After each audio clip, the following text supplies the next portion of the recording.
चलो देखो, हमारा राज्य बिहार। बिहार के पश्चिम चंपारण जिले के गोनाहा कन्या मध्य विद्यालय में कई छात्र प्रतिदिन नेपाल से पढ़ने आती थी। है क्या? सेम लिखा हुआ है। ठीक है। उत्तर प्रदेश से आने वाली गाड़ियों की जांच राष्ट्रीय राजमार्ग संख्या 2 पर कर्मनासा, यहाँ देखो तुम, कर्मनासा के निकट की जाती है।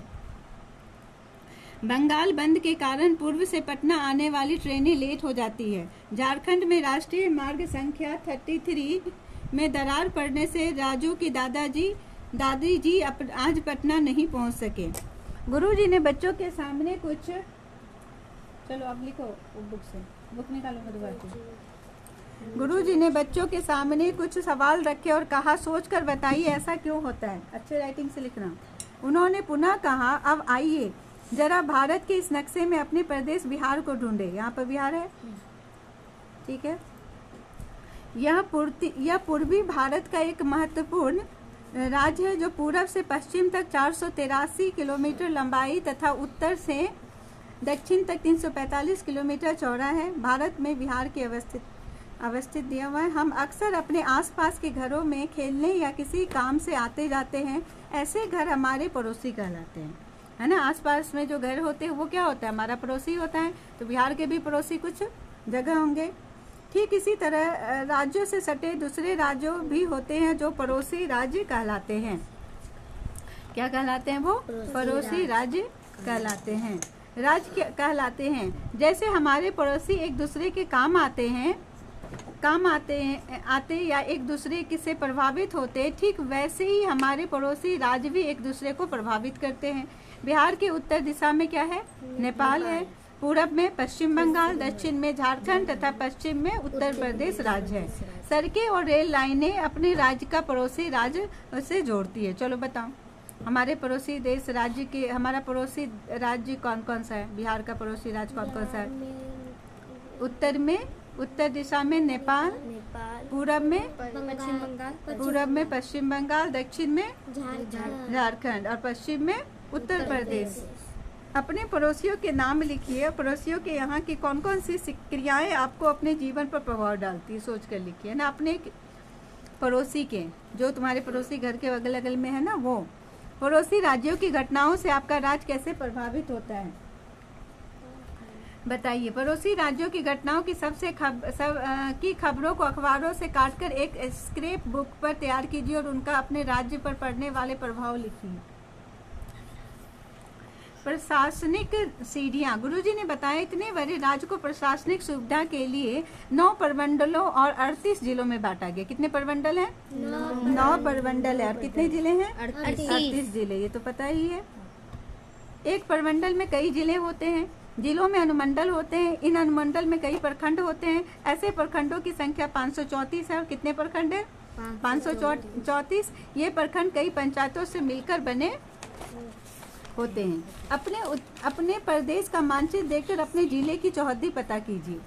ठीक है, जिले का चौहद्दी, जैसे बिहार राज्य का चौहद्दी बताया ना, क्या बताया अभी? बिहार राज्य का चौहद्दी, उत्तर में नेपाल, दक्षिण में झारखंड, पूरब में पश्चिम बंगाल और पश्चिम में उत्तर प्रदेश। इसी तरह अब अपने जिला, कौन से जिले में हो? पूर्णिया, उसका बताना है चौहद्दी। ठीक है।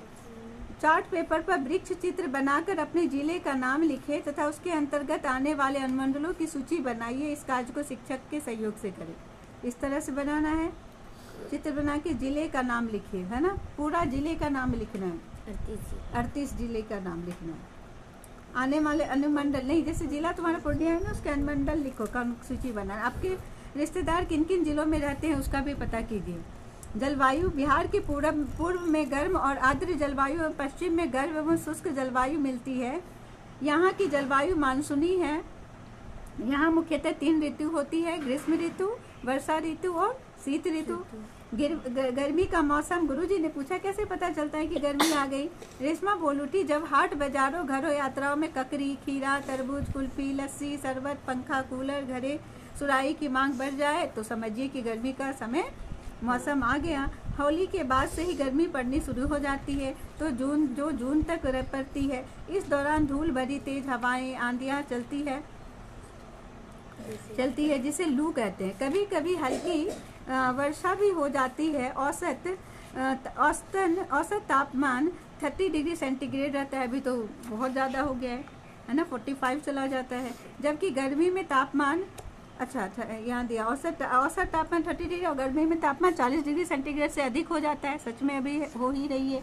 वर्षा का मौसम, गुरुजी ने पुनः पूछा, वर्षा ऋतु कब आती है और इस समय हम क्या क्या करते हैं? महेश बोला, यह मानसून जून के तीसरे सप्ताह में शुरू हो जाता है और जिससे अक्टूबर तक बारिश होती है। बरसात का पानी खेतों नालों गड्ढों में भर जाता है ना, और नदियां में उफान आ जाता है। किसान खरीफ फसल बोने लगते हैं, धान की खेती होती है। दक्षिण बिहार में किसान धान के बिचड़े तैयार करने के लिए रोपते हैं। इन दिनों कुदाल, खंती, ट्रैक्टर, बैल, भैंस, प्लास्टिक के जूते, छाता इत्यादि का उपयोग बढ़ जाता है। इन दिनों ग्रामीण क्षेत्रों की महिलाओं के भी खेती के कामों में पर्याप्त रोजगार मिल जाता है। नेपाल की तराई में पहाड़ी से तेजी से गिरने के बाद नदियां अपने साथ बड़ी मात्रा में मिट्टी एवं कंकड़ पत्थर लाती है, जो नदियों के तल में जमा हो जाती है। इसके कारण नदियों के बाढ़ का पानी आसपास के इलाकों में फैल जाता है। रोहित बोल उठा, अपने राज्य में बाढ़ भी तो खूब आती है। गुरुजी ने बताया, बाढ़ का मूल स्रोत क्या है? गंडक, बागमती, कमला, बकैया, करेन, महानंदी, कोसी नदी, है ना। बाढ़ सबसे ज्यादा कोसी नदी के कारण आता है, जिनका उद्गम नेपाल में है। सुपौल से दक्षिण सहरसा जिले तक लगभग 110 किलोमीटर तक का पूर्वी बांध और मधुबनी से दक्षिण खगड़िया तक 90 किलोमीटर तक के पश्चिमी बांध के बीच लगभग 10 किलोमीटर के चौड़ाई वाले क्षेत्रों के लोग वर्ष में लगभग 3-4 महीने के दोहरी जिंदगी जीते हैं। बाढ़ राहत शिविर में शामिल है ना। जब बाढ़ आती है तो कैसे एक दूसरे को लोग मदद करते हैं, खाना पहुंचाते हैं, है ना, पानी पहुंचाते हैं, बहुत सारा सामान से मदद करते हैं।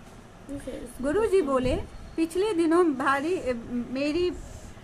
दिनों मेरी भेंट सहरसा जिले के एक किसान से हुई थी। बातचीत के क्रम में उसने बताया कि पूर्वी बांध से पश्चिमी बांध के बीच लगभग 1100 वर्ग किलोमीटर में रहने वाले लोग लगभग 4 महीने। हाथ हटाओ, यहाँ से हिल रही है टेबल, हाथ हटाओ। हाँ, यहाँ देखो तुम, और तुम उस पर फिंगर रखो बस। दिनों में भारी भेंट सहरसा जिले के किसान से हुई है। बातचीत के क्रम में उसने बताया कि पूर्वी बांध से पश्चिमी बांध के बीच लगभग 1100 किलोमीटर में रहने वाले लोग लगभग 4 महीने तक विस्थापित जिंदगी जीते हैं। ऐसा बरसात के दिनों में होता है। लोग बाढ़ की संभावना जान से तटबंधों और अस्परों पर रहने चले जाते हैं। वे फूस और प्लास्टिक के काम चलाओ छत और दीवार बनाकर रहते हैं, जो सबसे पहले अपने मवेशियों को ऊंचे स्थानों पर पहुंचाकर उन्हें सुरक्षित करते हैं। ऐसा इसलिए कि बाढ़ का पानी उनके मवेशियों को बहा न ले जाए। घरों को छोड़कर तटबंध पर जाने से पहले खेतों में मनी जर के बीज छींट देते हैं। बाद में बाढ़ का पानी उतरने पर मनी जर के पौधे डंठल के रूप में तैयार हो जाते हैं, जो जलावन के काम आते हैं। पता कीजिए, बाढ़ वाले क्षेत्र में फसल के बजाय डंठल वाले मनीजर के बीज क्यों छींटे जाते हैं? दक्षिण बिहार में मनीजर के डंठल जैसे किसी पौधे की खोज कीजिए। मनीजर के बीज कैसे होते हैं? तटबंध पर स्पर क्या है? तटबंधों पर रहते हुए मवेशियों की दूधों की बिक्री, बचाकर रखे गए अनाज, मछली पकड़ना और सरकारी सहायता पर निर्भर हो जाते हैं। ये अपने गांव एवं खेतों को पानी में डूबे देखते रहते हैं। बाढ़ में घिरे गांव में अपने घरों को देखने के लिए इनके पास अपनी नाव होती है, उसे बंद कर दो, जिसकी मदद से वह घर की देख रेख करते हैं या काम की चीजें ले आते हैं। नावें सरकारी सहायता से भी मिली होती है। पानी उतरते ही वापस गांव लौटते हैं और बाढ़ द्वारा लाई गई बलुआही मिट्टी में परवल, ककड़ी, मिश्री कंद, अरुआ, तरबूज और दोमट मिट्टी का मक्का, दलहन, गेहूं आदि की फसलें बोई जाती है ना। बलुआही मिट्टी में क्या क्या बोया जाता है? परवल, ककड़ी, मिश्री कंद, अरुआ, तरबूज, दोमट और क्या बोलते हैं, दोमट की मिट्टी में क्या बोए जाते हैं? मक्का, दलहन, गेहूं आदि की फसलें बोई जाती है। अगले 8 महीनों के लिए फिर से गृहस्थी जमाते हैं, क्योंकि अगले साल पुनः 4 महीने बाढ़ की विभीषिका झेलने को तैयार रहना होता है। बाढ़ में तो खेती होगी नहीं। बाढ़ का पानी उतरते ही गांवों एवं घरों की प्राथमिकता जरूरतें क्या क्या होती है? बरसात में उत्तर बिहार के लोगों को किस प्रकार की कठिनाइयां झेलनी पड़ती हैं? बाढ़ से बचाव के उपाय बताएं। लेकिन क्या यह बरसात पूरे राज्य में समान रूप से होती है? एक समय कहीं बाढ़ आ जाती है तो कहीं खेती में भी पूरा पानी नहीं रुकता है। फिर उतार रहे तो हाँ, ढक के लिखो से। तुम जल्दी मैथ बनाओ, अभी पढ़ाएंगे आगे का एक्स्ट्रा चीज। कई किलोमीटर तक जल ही जल नजर आता है। यहाँ जल लगभग 4 महीनों तक खेतों में जमा रहता है। अब सोचो कि बरसात में मौसम पर देश के अलग अलग हिस्सों में जनजीवन पर क्या असर पड़ता है। कोसी परमंडल के जिलों में रहने वाले लोगों के बारे में बरसात के महीने में अखबारों से जानकारी इकट्ठी करो और ऐसे खबरों को स्क्रिप्ट बुक बनाओ। ताल क्षेत्र का एक गांव। पटना से पूर्व का एक बड़ा हिस्सा फतुआ से बरिया मोकामा तक टाल तथा ताल क्षेत्र कहलाता है। जरा वहाँ की कहानी भी उन्हीं लोगों से चुने। बरसात में दक्षिण बिहार की नदियों के पानी का बड़ा हिस्सा गंगा में नहीं समा पाता। यह पानी पूरे बड़े इलाके से दूर दूर तक फैल जाता है। एक बड़ा ताल सा दृश्य उपस्थित करता है। रेलगाड़ी द्वारा पटना से लखीसराय जाते वक्त दोनों ओर समुद्र जैसे दृश्य देखता है। बीच से रेलगाड़ी गुजरती है। एक छोटे स्टेशन उतरकर जब वहाँ के लोगों से पूछता हूँ कि चारों ओर पानी भरा है, धान की फसल रोपेंगे नहीं तो फिर खाओगे कैसे? रामधनी यही नाम था उस आदमी का जिसने जवाब दिया, लगता है पहली बार इधर आए हैं। अरे यह ताल क्षेत्र है, इस ताल में किसी का घर नहीं होता। यहाँ पर हम खरीफ की फसल तो बोते ही नहीं हैं। अक्टूबर में जब सारा पानी धरती सोख लेती है और जमीन दलदली हो जाती है, तब हम इन्हें दलहन और रबी की फसलें बो देते हैं। चलो आगे क्या है? क्या 3-4 महीने पानी भरे रहने पर खेतों में मेर बचे रहते हैं? यह सुनकर वो हंस पड़ा और बोला, मेर? हमारे इन खेतों में मेर तो होते ही नहीं है। फिर भला फसलों की रोपाई और कटाई कैसे करते हो? वो बताने लगा, पानी भरे रहने से मेर समाप्त हो जाते हैं। हम अपने खेतों की बुआई अंदाज से कर देते हैं।